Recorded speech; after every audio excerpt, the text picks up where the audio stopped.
Hi hello students, welcome to LTX classes. Daily previous year questions మనము ఒక half an hour టైమ్స్లో 5 questions అలా మనం డైలీ చూస్తూ వస్తున్నాము. మనందరికీ తెలిసిందే సంక్రాంతి స్పెషల్ ఆఫర్ వచ్చేసి యూపీఎస్సీ ఇన్ఫినిటీ LTX క్లాసెస్లో మీకు యూపీఎస్సీ కంప్లీట్ కోర్స్ మీరు సెలెక్ట్ అయ్యే వరకు ఓన్లీ 15th చూడండి, ఈ రోజు వరకే ఈ ఆఫర్ ఉంది. సో త్వరపడండి, మీ ఫ్రెండ్స్ ఎవరైనా ఉన్నారని తెలియజేయండి. మీరు కూడా ఇంట్రెస్టెడ్ ఉంటే కూడా జాయిన్ అవ్వచ్చు. మీకు ప్రతి ఒక్కటి ఇక్కడ ఏమేమి ప్రొవైడ్ చేస్తారు అంటే మీరు చాలా విషయాలు తెలుసుకోవాల్సి ఉంటుంది. ఏంటంటే చూడండి, ఇక్కడ మనకి ఎన్సీఆర్టీ బేసిక్ ఫౌండేషన్ నుంచి క్లియర్ డీటెయిల్డ్ ఎక్స్ప్లెనేషన్ మరియు అన్ని subjects total explanations with CSAT అన్ని ప్రతి ఒక్కటి డీటెయిల్డ్గా ఎక్స్ప్లెయిన్ చేస్తూ చూడండి. ఎన్సీఆర్టీ ఫౌండేషన్ కోర్సెస్తో మనం క్లాసెస్ స్టార్ట్ చేస్తాము. అలాగే ఏపీఎస్సీ టీఎస్పీఎస్సీ గ్రూప్ 1 వాటికి కూడా క్లాసెస్ ఉంటాయి. మరియు సీసాట్ బ్యాంకింగ్ వాటికి కూడా ఆన్లైన్ యాక్సెస్ అనేది మనం ప్రొవైడ్ చేస్తాం. మనం ఆఫ్లైన్ ఆన్లైన్ టీచింగ్ రెండింటిలో కూడా ఉన్నాము. సో స్పెషలైజ్డ్ కోచింగ్ అన్నీ కూడా ప్రొవైడ్ చేస్తున్నాం. మీకు ఇంకా ఇన్ఫర్మేషన్ కావాలి అనుకున్నారంటే కింద మెన్షన్ చేయబడిన నెంబర్కి కాంటాక్ట్ అయ్యి ఏమేమి ఉన్నాయో మీరు డీటెయిల్ తెలుసుకోవచ్చు. ఈ ఆఫర్ మాత్రం జస్ట్ 15th జనవరి వరకు మాత్రమే, అంటే రేపటి నుంచి మనకి ఆఫర్స్ కానీ అన్ని ఫీజ్ డీటెయిల్స్ అన్నీ కూడా రివైజ్ అవుతుంది. సో న్యూ ఫీజెస్ అనేది ఉంటుంది. So this will not be the same as for tomorrow, ఓకేనా? సో ఇంకా మీకు ఏమన్నా డెమో క్లాసెస్ కానీ ఎలా టీచింగ్ ఉంది, వావ్ ఇంకా బాగా చెప్తున్నారా లేదా ఈయన తెలుసుకోవాలనుకున్నారు అనుకోండి, మన LTX క్లాసెస్ వెబ్సైట్లోకి వెళ్ళాలంటే కింద డిస్క్రిప్షన్లో ఇచ్చున్నారు. మీరు డెమో క్లాసెస్ ఫ్రీగా వినొచ్చు. విని మీరు డిసైడ్ అవ్వచ్చు, oh you like it very good enough, అంటే టీచింగ్ అనేది పర్ఫెక్ట్గా ఉంది, డీటెయిల్గా ఉంది, స్లోగా ఉంది, మీకు అర్థమయ్యేలా ఉంది అనిపిస్తే you can join as soon as possible. Okay students, UPSC aspirant UPSC dream ఉన్న చాలామందికి it had helped you lot and it also will be helping a lot in future too. Okay students, మనం previous year questions చూస్తున్నాము. Previous year questions ఎందుకు చూస్తున్నామంటే అయితేనే మనకి question ఎలా అడుగుతున్నారో అర్థమవుతుంది. తర్వాత ఎగ్జామినర్ మెంటాలిటీ తెలుస్తుంది, ఎగ్జామ్ను అప్రోచ్ అవ్వడానికి కూడా మనకి హెల్ప్ అవుతుంది. అందువల్లనే మనము గత సంవత్సరం క్వశ్చన్స్ అనేది డీటెయిల్గా చేస్తున్నాము. సో ఒక 5 క్వశ్చన్స్ తీసుకొని జస్ట్ క్వశ్చన్ అండ్ ఆన్సర్ మాత్రమే చూసేయకుండా ఆ క్వశ్చన్స్ ద్వారా లెర్నింగ్ కూడా కొనసాగిస్తున్నాం. లెర్నింగ్ అంటే ఏంటి? ఆ క్వశ్చన్లో కొన్ని టాపిక్స్ ఇచ్చింటారు, వాటి గురించి డీటెయిలింగ్ తెలుసుకోవడం వలన ఒక రివిజన్ అనేది మనకి ఎగ్జామ్ ఓరియంటెడ్ లెర్నింగ్ అనేది జరుగుతుంది. రివిజన్స్లో కూడా చాలా విషయాలు మనకి అన్నెసరీగా ఇన్ఫర్మేషన్ ఓవర్లోడ్తో చదువుతూ ఉంటాం. అలా కాకుండా జస్ట్ టు ద టాపిక్, అంటే టాపిక్లో రిక్వైర్మెంట్ ఏంటి, ఎగ్జామ్కి ఏం అడిగారో దాన్ని బట్టి నేర్చుకోవడం అనేది ఇక్కడ మనం కొనసాగిస్తూ ఉన్నాము. ఓకే స్టూడెంట్స్, ఎప్పటిలాగే మనం క్లాస్లోకి వెళ్ళిపోవడానికి ముందు ఒక మంచి మోటివేషన్ కోడ్తో స్టార్ట్ చేస్తాం. చూడండి, when something is important enough you do it even if all odds are not in favour you. ఇప్పుడు చూడండి, ఇప్పుడు ఏదన్నా ఒకటి మీరు సాధించాలి అని ఫిక్స్ అయిపోయారంటే దానికైనా ప్రయత్నంలో ఎన్నో అడ్డంకులు వస్తూ ఉంటాయి. ఏది వచ్చినా కానీ మీరు తొక్కుకుంటూ నెక్స్ట్ స్టెప్ పోతూనే ఉండాలి. ఇంకా మీరు ఎలన్ మస్క్ని ఒక గ్రేటెస్ట్ ఎగ్జాంపుల్గా తీసుకోవచ్చు. ఈరోజు మనం ప్రెసెంట్ డే న్యూసెస్లో ఒక టాప్ మోస్ట్ బిలియనర్గా మనం చూస్తున్నాము. కానీ ఒకానొకప్పుడు అతని యొక్క కంపెనీ అనేది సేల్ చేసుకునే పొజిషన్లో ఉన్నాడు. అలాగే తను ఫెయిల్యూర్స్నే ఎక్కువగా చూశాడు. అంటే తన యొక్క స్టార్టింగ్ ఇన్వెస్ట్ చేసిన చాలా ప్రాజెక్ట్స్ అనేది ఫెయిల్యూర్లోకి దారితీసింది. అయినా కానీ ఎప్పుడు కూడా అతను he had never give up and just overcome all his arts and become a successful person as we are seeing him today. ఈరోజు చూస్తున్నట్టు ఒక గ్రేటెస్ట్ సక్సెస్ఫుల్ పర్సన్గా మనం చదువుతున్నామే. కానీ అతని హిస్టరీలోకి వెళ్ళిపోయామంటే చాలా చాలా చాలా ఫెయిల్యూర్సే ఉంటుంది. సో మీ లైఫ్లో కూడా ఎన్ని అడ్డంకులు వచ్చినా కానీ అడ్డంకులను కారణాలుగా చెప్పుకోకుండా మీరు దాన్ని దాటుకుంటూ మీ సక్సెస్ వైపు మీరు అడుగులు వేయాల్సిందిగా కోరుకుంటున్నాం. చూద్దాం, మనం క్వశ్చన్స్లోకి వెళ్ళిపోతామండి. సో చూడండి, if the number of seats allocated to states in Lok Sabha is 42. లోక్సభలో ఒక 42 సీట్స్ అనేది ఒక స్టేట్కి అలొకేట్ చేశారు. Then the number of seats reserve to for the schedule caste in the state will be. చూడండి, ఇలాంటి టైప్ ఆఫ్ క్వశ్చన్స్లో ఒక క్లారిటీ కోసమే నేను ప్రొవైడ్ చేశాను. కొందరికి క్వశ్చన్స్ ఇచ్చున్నారు, ఖచ్చితంగా ఏదో ఒక డేటా అవుతుంది అని మనం ఆలోచిస్తాం. కానీ ఒకటి ఎక్కడ కానీ మనం క్లారిటీ తెలుసుకోవాల్సింది ఏంటంటే షెడ్యూల్ క్యాస్ట్ కానీ వేరే ఎవరికన్నా కానీ ఏంటంటే రిజర్వేషన్స్ అనేది క్యాస్ట్ బేస్డ్ రిజర్వేషన్స్ అనేది ముందే ఫిక్స్ చేయరు. So it is based on population అనే విషయం తెలుసుకోవాలి. ఇక్కడ పాపులేషన్ మెన్షన్ చేశారా? సో పాపులేషన్ మెన్షన్ చేయకుండా జనరలైజ్డ్గా 42 సీట్స్ అలొకేట్ చేసాం. దాంట్లో ఎస్సీకి ఎన్ని సీట్స్ అని అడిగారు. అప్పుడు మన ఆప్షన్ వీటిలోనూ ఉండదు. ఈ క్వశ్చన్ అనేది ఇన్కంప్లీట్. కొన్నిసార్లు క్వశ్చన్స్ అనేది యూపీఎస్సీ కూడా మిస్టేక్స్ చేస్తుంది. ఎవ్రీ ఇయర్లో మీరు కన్సిడర్ చేసుకొని ఒకసారిగా చూసారంటే మీకు ఈ విషయంలో చాలా క్లారిటీ వస్తుందండి. ఎందుకంటే ఎవ్రీ ఇయర్ ఏదో ఒక కాంట్రవర్సీ క్వశ్చన్ అనేది ప్లేస్ చేస్తుంది. ఇలాంటి క్వశ్చన్స్ అప్పుడు ఏంటంటే మనకు క్లారిటీ ఉందంటే వీ కెన్ ఆన్సర్ అంటే ఆన్సర్ అనేది ఏముందో కూడా మనం చెప్పలేము. అలాగే వీటికి మార్క్స్ యాడ్ చేస్తారు, లేదంటే టోటల్ మార్కింగ్లో వాటిని రిమూవ్ చేయడం అనేది చేస్తారు బేస్డ్ ఆన్ ద సిచ్యువేషన్. కాకపోతే మనకి ఎందుకు తెలుసుకుంటున్నాము అంటే ఇలాంటి క్వశ్చన్స్కి మనము వావ్ ఏముంది అనేసి ఆలోచిస్తూ టైం 5 మినిట్స్ 6 మినిట్స్ అనేది కొందరు వేస్ట్ చేస్తారు.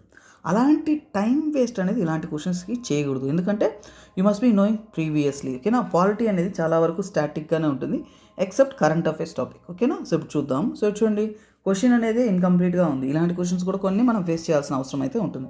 ఎప్పుడు కానీ మన ఆర్టికల్స్ కొన్ని విషయాలు తెలుసుకుందాం ఈ టాపిక్ గురించి. ఏంటంటే ఆర్టికల్ 330లో క్లియర్గా ప్రొవైడ్ చేశారు. ఏంటంటే పాపులేషన్స్ అనే జనాభాని బట్టి వాళ్ళకి అలొకేషన్స్ అనేది ఎస్సీకి ఎస్టీకి కేటగిరీస్కి ఆ కేటగిరీకి ఎంత మాత్రం సీట్స్ అలొకేట్ చేయాలనేది based on the state population ఒక స్టేట్ జనాభాలో ఎస్సీ ఎస్టీ మంది ఎంత ఉన్నారు, సో వాళ్ళని బట్టి ఆ టోటల్ సీట్స్లో ఎన్ని ఎస్సీ ఎస్టీకి ఇవ్వాలి అనేది డిసైడ్ చేయడం జరుగుతుంది. ఓకేనా, సో ఇదే మనకి తెలిసింది. అలాగే రిజర్వేషన్ ఆఫ్ సీట్స్ గురించి కూడా ఆర్టికల్ 332లో క్లియర్గా మెన్షన్ చేయబడింది. సో ఇవి మనకి తెలుసుకోవాల్సిన ఇన్ఫర్మేషన్. ఓకే స్టూడెంట్స్, మనం చూద్దాం ఫర్దర్గా.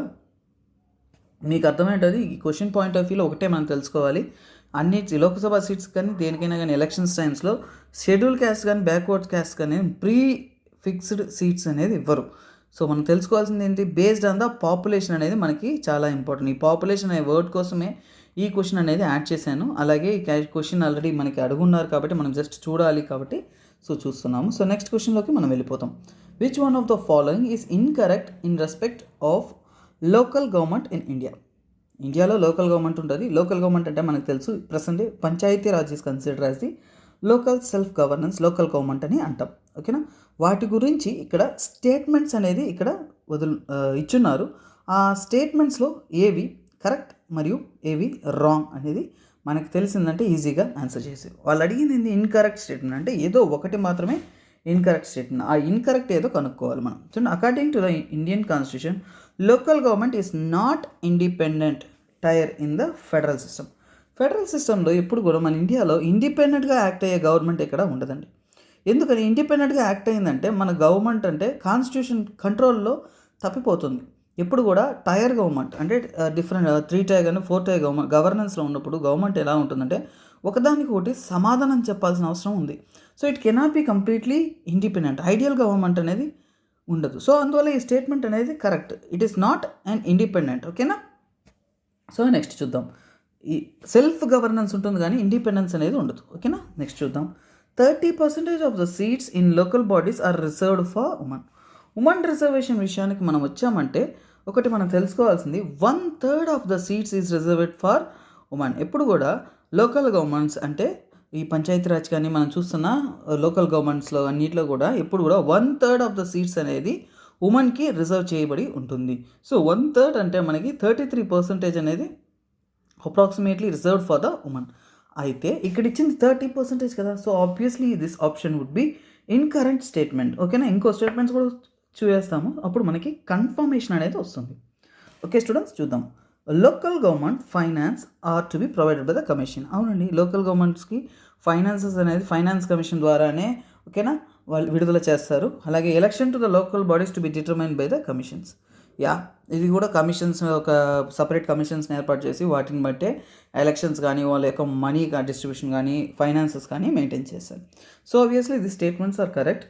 Even if you got one statement as incorrect. ఇక్కడ ఒక స్టేట్మెంట్ ఇన్కరెక్ట్ అని వచ్చిన తర్వాత మనం it is not to go and look into it, but మనకు అర్థమైపోతుంది 33% రిజర్వేషన్ అనేది ఉమెన్కి ఇచ్చున్నారు.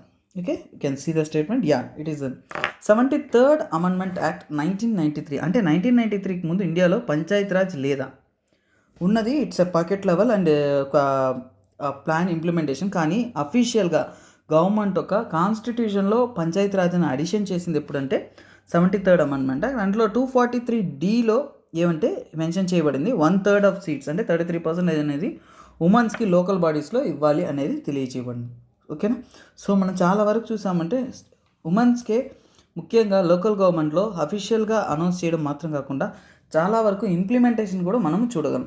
మీరు ఒకసారి మీ విలేజ్ లెవెల్లో కానీ ఉన్నారంటే ఒకసారి అబ్జర్వ్ చేశారంటే వీటికి ఆన్సర్ దొరుకుతుంది. సర్పంచెస్ కానీ వార్డ్ మెంబర్స్ కానీ ఇలాంటి ఎలక్షన్స్ అప్పుడు చూసారంటే ఎక్కువగా లేడీ క్యాండిడేట్సే నిలబెడతారు. ఇంకా ఈ మధ్య ఏంటంటే జెంట్ ఉన్నా కానీ వాళ్ళ వైఫ్‌నో ఎవరినో నిలబెట్టి ఇతను పవర్ తీసుకొని నడుపుతున్నట్టు ఉంటుంది. సో ఇవన్నీ ఏంటంటే మనం చూస్తుంటాం. సో ఆబ్వియస్లీ ఉమెన్ యొక్క ఇంపార్టెన్స్ అక్కడ ఈ రిజర్వేషన్ వల్లనే ఖచ్చితంగా వాళ్ళు ఉమెన్‌ని నిలబెట్టాల్సిన అవసరం ఉంటుంది. ఓకే. సో ఇప్పుడు మనం కొన్ని విషయాలు చూసుకుందాము. దేని గురించి అంటే లోకల్ బాడీస్, లోకల్ గవర్నమెంట్ వాటి గురించి కొన్ని విషయాలు మనం తెలుసుకుందాము. చూడండి, పంచాయత్ రాజ్ అనేది మన ఇండియాలో అన్ని చోట్ల ఉందా అంటే it is implemented in all states except ఒక ఫ్యూ స్టేట్స్. ఎందుకంటే ట్రైబల్ పాపులేషన్ ఎక్కువ ఉండడం వల్ల కొన్ని ఇష్యూస్ వల్ల కొన్ని స్టేట్స్లో ఇంప్లిమెంట్ చేయలేదు. So I will fact out those states: Nagaland, Meghalaya and Mizoram. ఈ 3 స్టేట్స్లో మాత్రం ఇంప్లిమెంటేషన్లో లేదు. డార్జిలింగ్ కౌన్సిలింగ్ అనేది ఉంది. అలాగే కొన్ని రీజియన్స్లో కొన్ని కౌన్సిల్స్ ఉన్నాయి. కానీ మోస్ట్లీ పంచాయతీరాజ్ కంప్లీట్గా ఇంప్లిమెంట్ కాని స్టేట్స్ ఏవేవంటే ఈ 3. అలాగే యూనియన్ టెరిటరీస్లో విషయానికి తీసుకున్నామంటే ఢిల్లీ తప్ప, ఎక్సెప్ట్ ఢిల్లీ, ఇంకా ఏ యూనియన్ టెరిటరీలో కూడా మనకి పంచాయతీరాజ్ సిస్టమ్ అనేది ఇంప్లిమెంటేషన్లో లేదు. ఓకేనా. అలాగే పంచాయతీరాజ్ ఫస్ట్ ఎలా ఎవాల్వ్ అయ్యింది అనేది కొన్ని ఫ్యాక్ట్స్ అనేవి మనం తెలుసుకుందాము. ఏంటంటే ఆర్టికల్ 40, యాక్చువల్గా ఆర్టికల్ 40 అనేది DPSP, directive principles of state policy.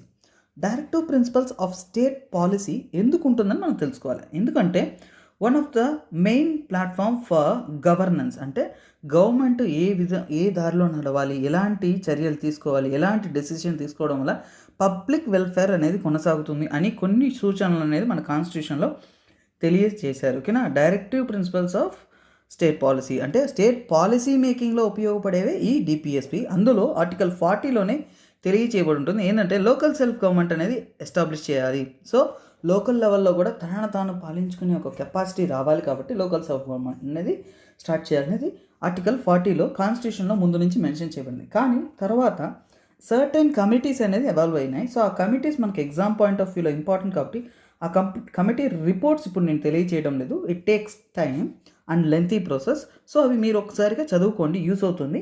కాకపోతే కమిటీస్ అనేది సీక్వెన్షియల్గా ఇయర్ వైజ్ చెప్తాను. సో బల్వంత్ రాయ్ కమిటీ, ఇది ఫస్ట్ బల్వంత్ రాయ్ మెహతా కమిటీ.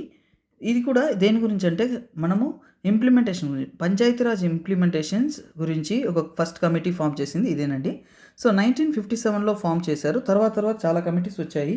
అవి ఏవో కూడా చూస్తాం. అశోక్ మెహతా కమిటీ, ఓకేనా. అశోక్ మెహతా కమిటీ.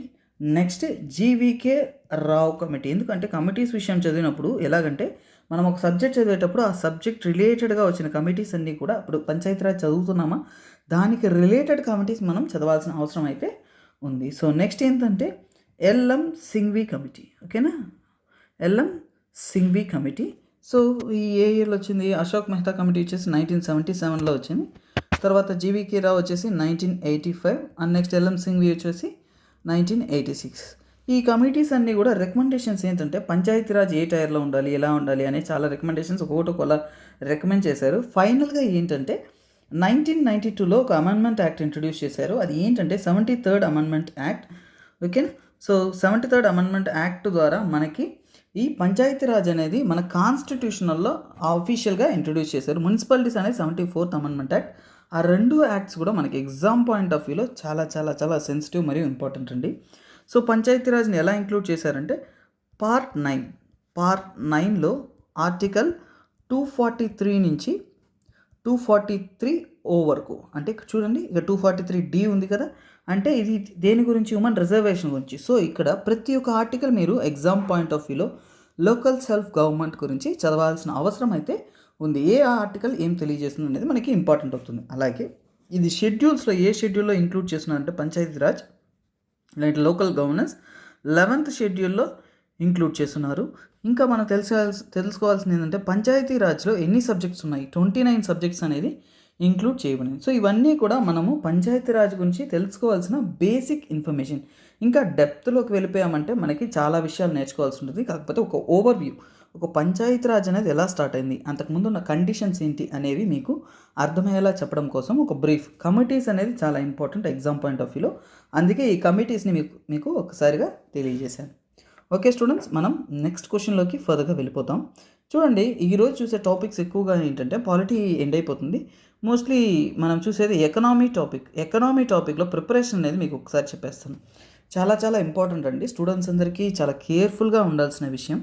ఏంటంటే ఈ economy point of view learning విషయానికి మనం కానీ ఒక్కసారిగా దిగిపోయామంటే ఎక్కువగా సబ్జెక్ట్ ఉండదు. ఓకేనా, సబ్జెక్ట్ ఉండదంటే ప్యూర్ టు ప్యూర్ సబ్జెక్ట్ అంటే థీరీ చదివితే థీరీ నుంచి ఎకనామీ వస్తుంది అనుకున్నామంటే మనం పొరపాటు అయిపోతుంది. అంటే సబ్జెక్ట్ ప్లస్ కరెంట్ అఫైర్స్ అంటే ఆ సబ్జెక్ట్ అనేది అప్లైడ్ ఎకనామిక్స్ అంటారు. ఓకేనా, అప్లికేషన్స్ని బట్టి క్వశ్చన్స్ అనేది ఎక్కువగా మనకి వస్తుంది. సో ఎక్కువగా కరెంట్ అఫైర్స్ ఎకనామీ విషయానికి వచ్చామంటే కరెంట్ అఫైర్స్ విత్ సబ్జెక్ట్ అంటే మనం చదివే థీరీని కరెంట్ అఫైర్స్లో అప్లై చేస్తూ రోజు జరుగుతున్న విషయాలు, ఇన్ఫ్లేషన్ అంటే డైలీ చూస్తూ ఉంటాము, అలాగే ఎకనామిక్ చేంజెస్ గురించి కానీ, ఇంట్రెస్ట్ రేట్స్ గురించి కానీ, బ్యాంకింగ్ రిఫార్మ్స్ కానీ, ఇంకా మనం చాలా రిఫార్మ్స్ అనేవి ఉంటాయి. సో ఇన్ని నేషనల్ పాలసీ మేకింగ్ కానీ, బడ్జెట్ కానీ ఇలా తీసుకున్నాం అనుకోండి. ఎకనామీ ప్రిపరేషన్ వైజ్ మనం వచ్చామంటే ఎక్స్ట్రా కేర్ ఉండాలి మనకి. ఏంటంటే current affairs. So current affairs అందుకే మనకి న్యూస్ పేపర్ చదివేటప్పుడే చూసామంటే సపరేట్గా బిజినెస్ లైన్ అనేది సపరేట్గా ప్లేస్ చేస్తుంటారు. సో ఎకనామీ టాపిక్ అనేది సపరేట్గా ప్లేస్ చేస్తుంటారు. So it needs a lot of hard work regarding economy and current affairs రెండు కంబైన్డ్గానే మనం ప్రిపేర్ అవ్వాల్సిన నెసెసిటీలో అయితే ఉన్నాం. ఓకే స్టూడెంట్స్, మనం ఫర్దర్గా చూస్తాం. అందుకే మనం ఫర్దర్గా చూసేటప్పుడు ఇది 1995 ఇయర్లో అడిగిన క్వశ్చన్స్ కాబట్టి అప్పుడున్న కరెంట్ అఫైర్స్ రిలేటెడ్ ఎక్కువగా వస్తుంది. సో అందువల్ల వాటి గురించి డీటెయిలింగ్ అనేది మనకి ప్రస్తుతానికి ఈ వీడియోస్లో అవసరం లేదు. ఎందుకని మనకు అప్పుడు జరిగిన కరెంట్ అఫైర్స్ని వివరంగా చూడాల్సిన నెసెసిటీ ఈరోజు లేదు. కాకపోతే ఈ క్వశ్చన్స్ చూడటం వల్ల ఓకే ఇలాంటి విషయాల్ని తీసుకుంటున్నారు ఎగ్జామ్స్లో. So we must be extra careful. అంటే ఎకనామీ విషయంలో ఎకనామీ సబ్జెక్ట్ అనేది చదివేటప్పుడు కొన్ని మనము కరెంట్ అఫైర్స్లో కమక్రాస్ చేసినప్పుడు ఓకే ఇంతకుముందు ఇలాంటివి అడిగారు కాబట్టి ఈసారి ప్రిపరేషన్స్లో కూడా మనము అతి జాగ్రత్త వ్యవహరించాలి, ఆ క్వశ్చన్స్ అనేది కేర్ఫుల్గా చదవాలి, అండర్స్టాండ్ చేసుకోవాలి అనే నెసెసిటీ అనేది మీకు అర్థమవుతుంది. అందుకే ఇక్కడ ఆ క్వశ్చన్స్ అనేది ఇంక్లూడ్ చేస్తున్నాం. కాకపోతే ఈ క్వశ్చన్స్లో నేను ఫర్దర్ డీటెయిల్డ్గా వెళ్ళను. కాకపోతే మనము కొన్ని పాయింట్స్ అనేది చూస్తూ ఫర్దర్గా మనం ప్రొసీడ్ అయిపోతాం. ఓకే స్టూడెంట్స్, చూద్దాము. According to 1991 census, highest percentage of population in India is to be found in a age group. ఈ క్వశ్చన్ ద్వారా మనం తెలుసుకోవాల్సిన విషయం ఏంటంటే 1995లో అడిగారు, అంటే 1991లో అడిగిన అంటే అప్పుడు వేసిన సెన్సస్ బట్టి అడిగారు. ఇప్పుడు మనకి ప్రస్తుతానికి 2021 సెన్సస్ అనేది జరుగుతూ ఉండాల్సింది. కాకపోతే కోవిడ్ వలన దీన్ని పోస్ట్ పోన్ చేశారు. సో ఇప్పుడు ఎప్పుడు వస్తుందో తెలియట్లేదు. కొన్ని న్యూస్ ప్రకారం ఏంటంటే 2022లో స్టార్ట్ చేస్తారు, మరియు 2023 ఆర్ 2024లో వెలువడిస్తారు. అంటే they will provide the results, అంటే అది వాళ్ళు తెలియజేస్తున్నారు. But we don't get any official confirmation about this. So దీని గురించి మనకి అఫీషియల్ కన్ఫర్మేషన్ లేదు కాబట్టి ప్రెసెంట్ సెన్సస్ ఎగ్జామ్ మనం వెళ్తున్నాము అంటే మనకు రిక్వైర్మెంట్ ఏంటంటే ఈ మధ్యకాలంలో వచ్చేసి 2011 సెన్సస్, సోషియో ఎకనామిక్ సెన్సస్ నుంచి కూడా క్వశ్చన్స్ అనేది ఎక్కువగా రీసెంట్ టైంలో అడుగుతున్నారు. కాబట్టి వీటి రెండు విషయాల్లో మనం అతి జాగ్రత్త వ్యవహరిస్తూ క్లారిటీ అనేది మెయింటైన్ చేయాల్సిన నెసెసిటీ ఉంది. సో ఇప్పుడు ఈ క్వశ్చన్ అనేది ప్యూర్ ఫ్యాక్చువల్. మనకి ఆ టైంలో ఎగ్జామ్ ప్రిపరేషన్ ఉన్న 1991 సెన్సస్ చదువుంటారు కాబట్టి they know the answer is D. 5 to 14 years group ఉన్న వాళ్ళే 1991 టైంలో ఎక్కువగా ఉన్నారు. సో అందుకే ఈ ప్రెసెంట్ జనరేషన్స్లో ఎక్కువగా మన జనరేషన్లో తీసుకున్నామంటే అడల్ట్ పాపులేషన్ కానీ మిడిల్ ఏజ్ పాపులేషన్ అనేది ఎక్కువగా ఉంది. Okay students, we can go to the next question. ఇది కూడా కరెంట్ అఫైర్స్ రిలేటెడ్. చూడండి, 1995లో correctly match pairs of correctly match అంటే increase in monetary expansion, correctly matched ఏదో వాళ్ళు అడిగారు. అలాగే ఇక్కడ ఇష్యూ ఏంటంటే lower import growth in India, recession in Indian industry. ఆ టైంలో రిసెషన్ అనేది కొనసాగుతుంది కొన్ని రీజియన్స్లో మనకి 1995 కాలంలో. దానికైనా రీజన్స్ ఏంటంటే లోవర్ ఇంపోర్ట్ గ్రోత్. సో అదే చెప్పాం కదా, లోవర్ ఇంపోర్ట్ గ్రోత్ ఇవన్నీ కూడా మనం కరెంట్ అఫైర్స్ న్యూస్లో కమ్ అక్రాస్ చేసే టాపిక్స్. సో ఇక్కడ యూరో ఇష్యూస్లో చూసారంటే share held by Indian companies in European countries.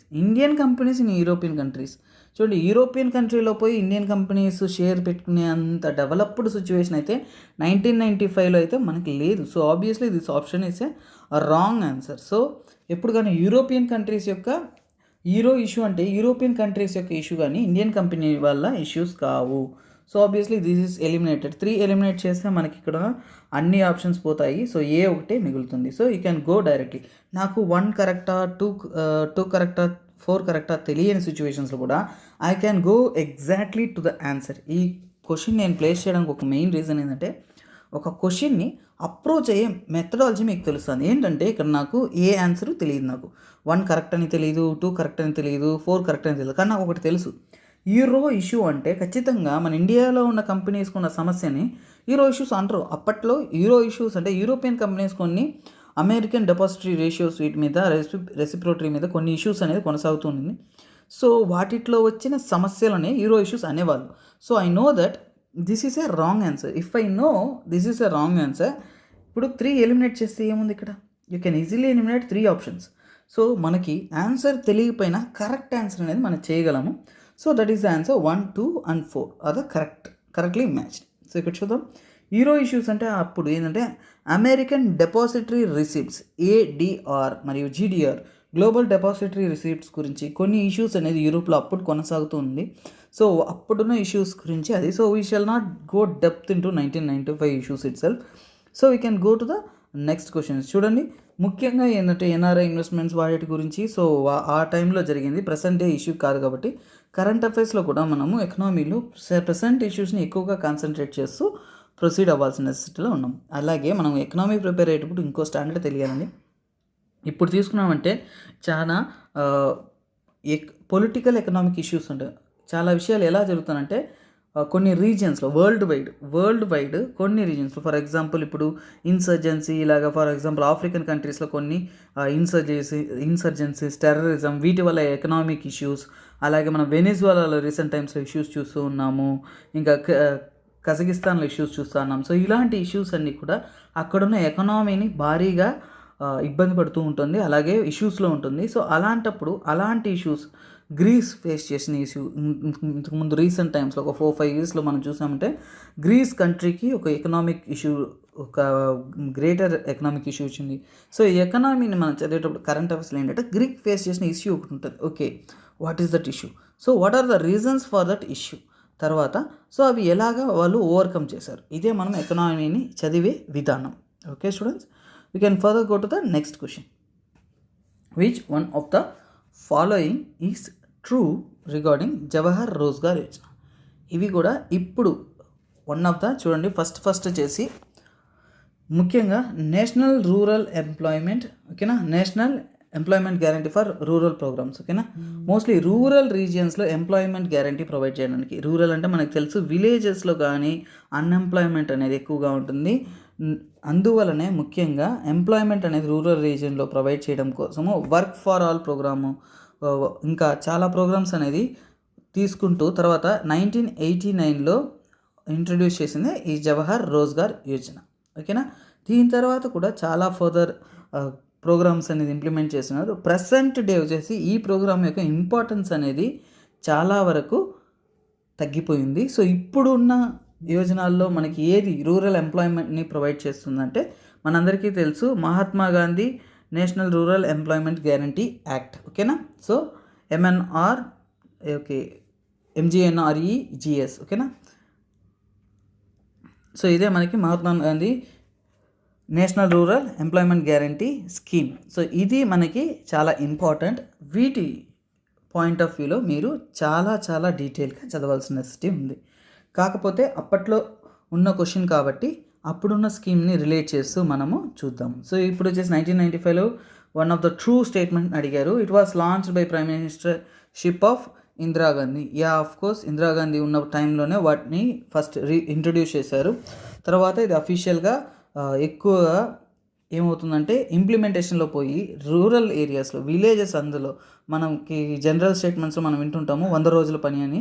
So which means 100 days work. So every rural unemployed people are provided with 100 days of employment in a year. అంటే ఒక సంవత్సరంలో 365 రోజులు కానీ 366 days ఉంటే అందులో ఖచ్చితంగా ఒక 100 days ఎంప్లాయ్మెంట్ ప్రొవైడ్ చేయడం వల్ల, గవర్నమెంట్ ప్రొవైడ్ చేయడం వల్ల వాళ్ళకి మేజర్ లైవ్లీహుడ్ అనేది ఇక్కడ జనరేట్ అవుతుంది, ఓకేనా.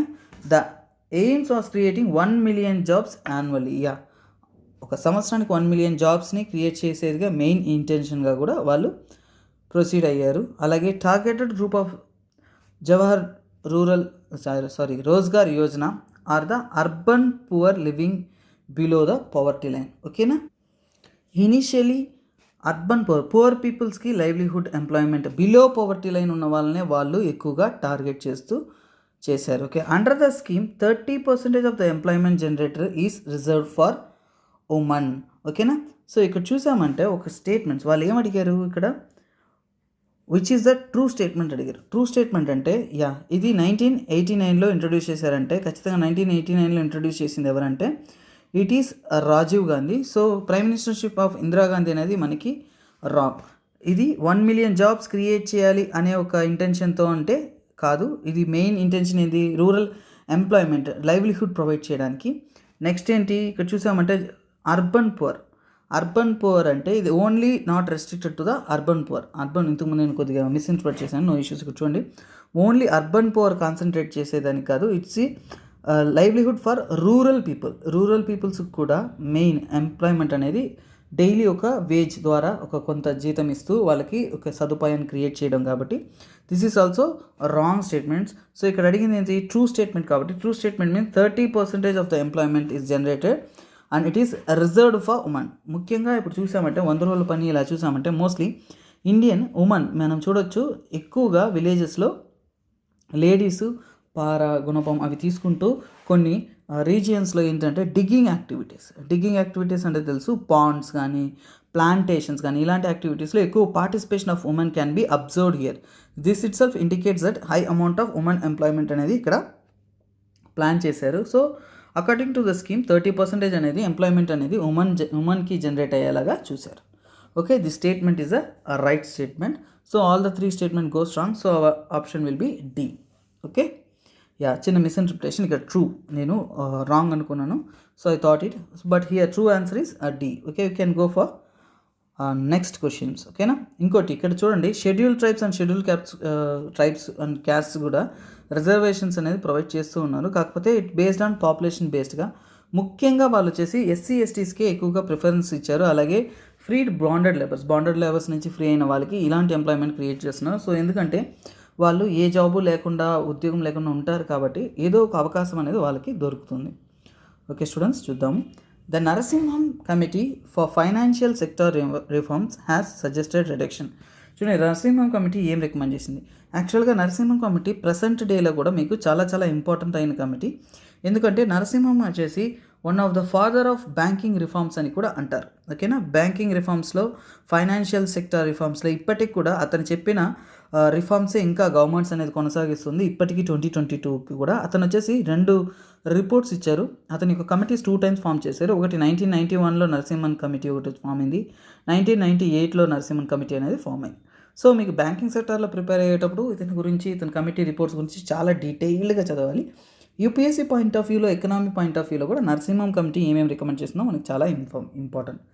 సో ఇంపార్టెంట్గా ఏ విషయం అంటే చూడండి, SLR, CRR and priority sector lending. ఈరోజు మనం చూస్తున్నాము ప్రియారిటీ సెక్టార్ లెండింగ్ అంటే ఎక్కువగా రూరల్ బ్యాంక్స్ చూస్తాం.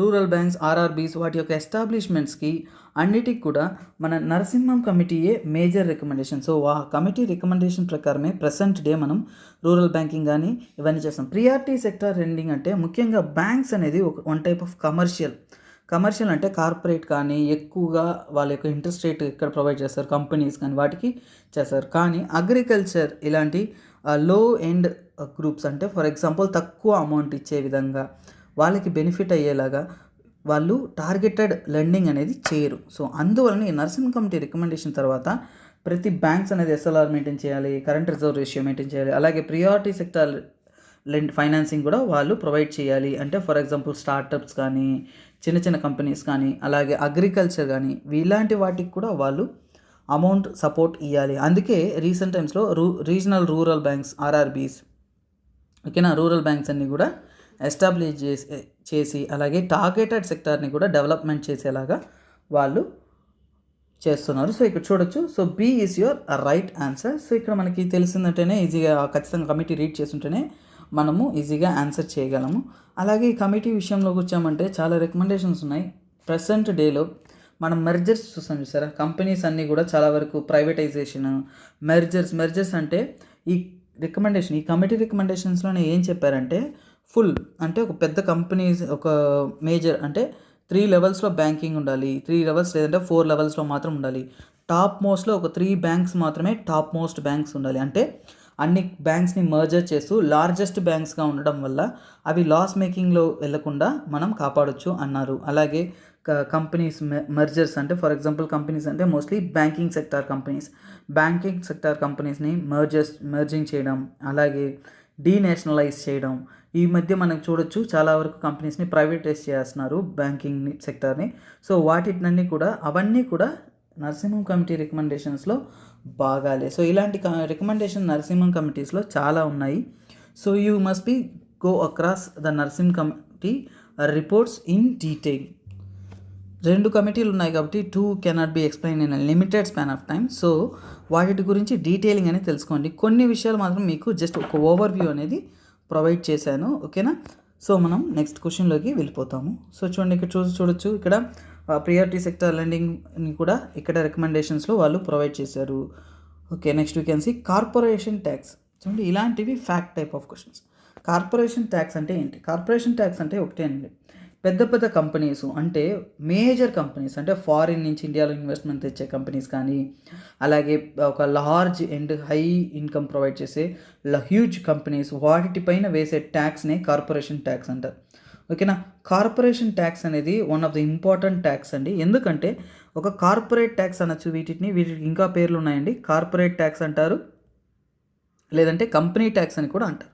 అంటే పెద్ద కంపెనీలకి వేసే ట్యాక్సేషన్. చూడండి, పెద్ద కంపెనీస్ని అట్రాక్ట్ చేసుకోవాలంటే ఇండియా ఫస్ట్ వచ్చేసి వాటిని మోస్ట్లీ మనం చూసామంటే మన పిఎం గారు, మోడీ గారు వేరే కంట్రీస్కి వెళ్ళి మీటింగ్స్ జరిపి వాళ్ళని ఎఫ్డిఐస్, ఫారిన్ డైరెక్ట్ ఇన్వెస్ట్మెంట్స్ కానీ చాలా వాటిని ఇండియాలో ఇన్వెస్ట్ చేయమని ప్రోత్సహిస్తారు. అలాగే ఇండియన్ ఇన్ఫ్రాస్ట్రక్చర్ని చూపిస్తూ ఉంటారు. ఎస్సీజెడ్స్ డెవలప్ చేస్తారు. అలాగే ఎకనామిక్స్, చాలా ఎక్స్క్లూజివ్ ఎకనామిక్ జోన్స్ ఉంటాయి.